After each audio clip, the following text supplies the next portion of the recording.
Not to be saucy, I'm gonna show you my #1 technique for sauce thickening. It's called a roux.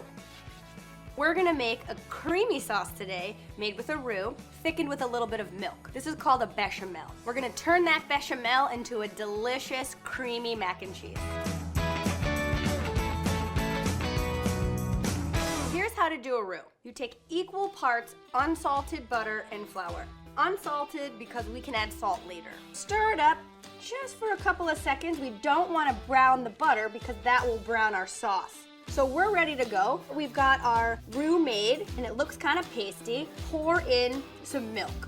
Whole milk, warm or at the very least at room temperature.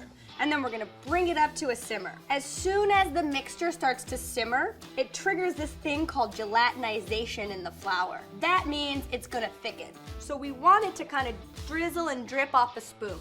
To finish the bechamel, we're just gonna grate a little fresh nutmeg into it to really balance the rich flavor.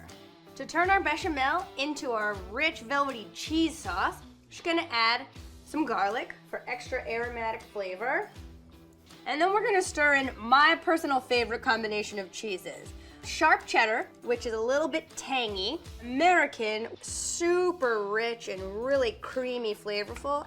And then Parmesan, gives it a nice little salty bite.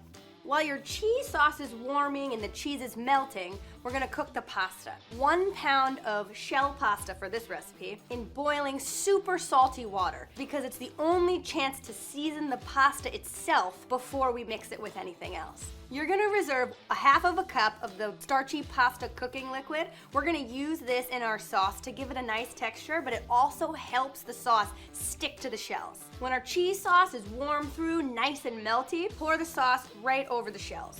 Stir the sauce in so that all the shells are covered. Give the pan a little shake. That's gonna help to even everything out. And we're gonna take some of the reserved cheeses, press that cheese down into the shells.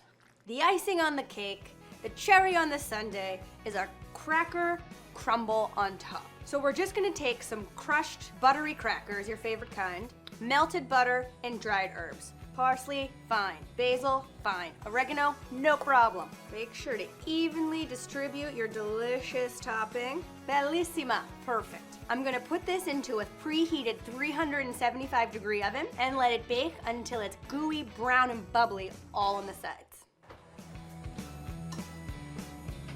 Whew! If that's not a little slice of heaven, I don't know what is. Ooey gooey mac and cheese is one of my absolute favorite things on this planet, in lifetime, in the world, anywhere you go, this is it.